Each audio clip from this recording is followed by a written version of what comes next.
Have you been here before? So lawyers are welcome here.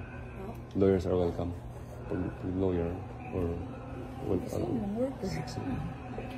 kasi distinct dito na ano naman sa kaya magpapatan mo. Family kasi kami dito.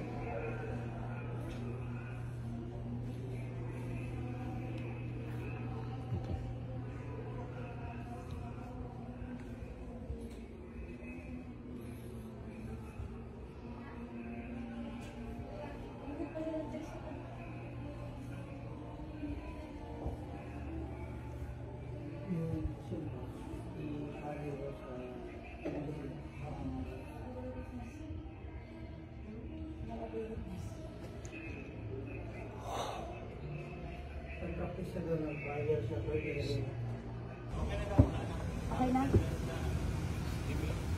Sige, i-open na nila po direct.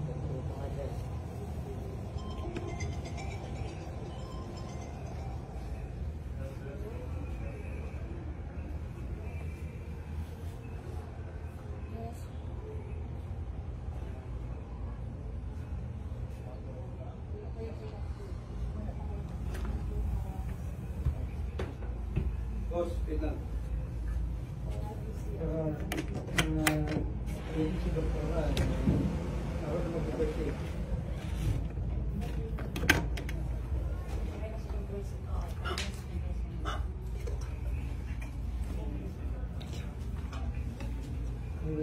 Will your course on the video?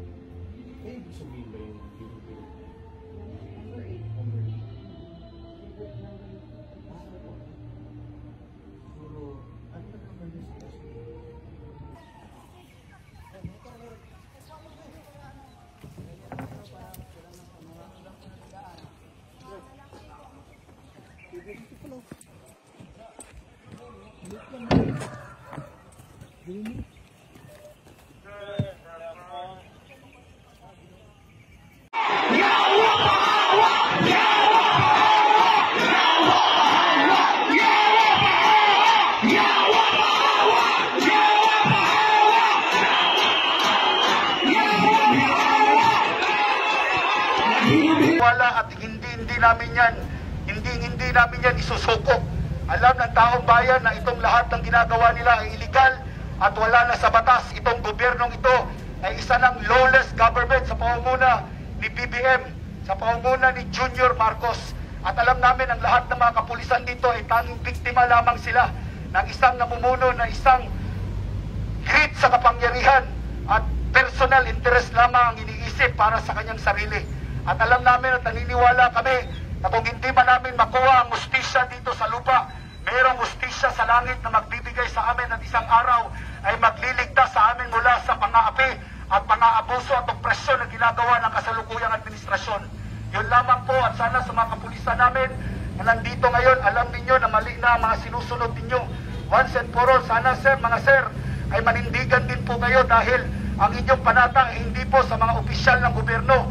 Ang panata po ninyo ay nasa katulad namin ng mga mamamayan na walang laban po sa mga pang-aabuso na katulad nito.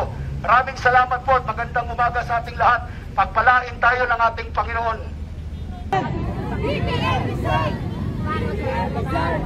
BBM decide! BBM decide!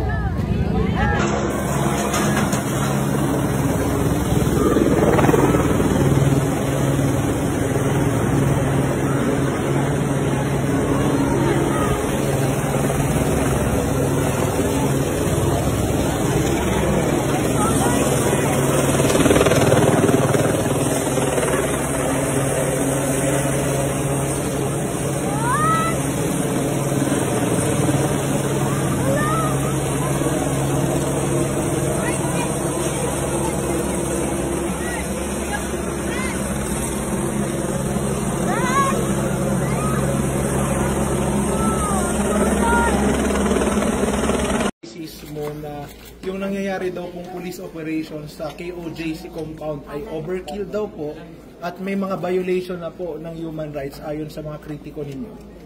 Camera. Specify. Yung daw pong pagde-deploy ng sobrang daming police at saka yung blockade, yung mga nadidisrupt na daw po yung normal. Meron bang human rights violation kung maraming police? Yun pong sabi nila. I don't think so. There's no. Anyway, the reason we did this was that so that we could maintain the peace. The only way to maintain the peace is to make sure that the area is safe and is secure. And considering this is a 30-hectare compound, kailangan mo talaga ng maraming tao.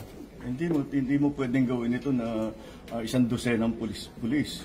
Para hindi na bale yung mga lumalaban o yung mga nagre-resist, nanghaharang, hindi na bale muna yun.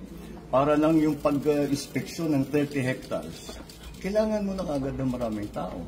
So, Do you think he'd I do not see. I think what they're talking about is political na yan. Hindi na totoo yan.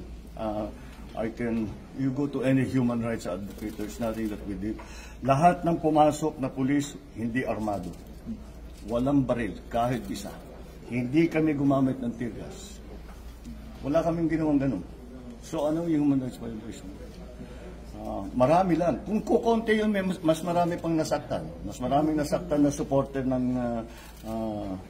Kingdom of Jesus Christ. Maraming nasaktan na pulis. Dahil maglalaban. So, kung marami, itapos ka agad ang problema. So, that's what we done. Surrender na lang po. Surrender na lang po. Para Hindi ko nga maintindihan kung bakit dinadamay ni Kibuloy ang mga tauhan niya. Kasi sinasabak niya yung mga tauhan niya. Wala namang kasalanan niya mga yan. They just believe they're looking for an answer, a value system, and they think they have found it with Kibuloy. But they did not sign up to be in the front line of this kind of thing that's happening now, that they will protect him from arrest, even when he has cases filed against him, not only here in the Philippines, but also in the United States. So, I suppose I can understand their disagreement with us, even anger.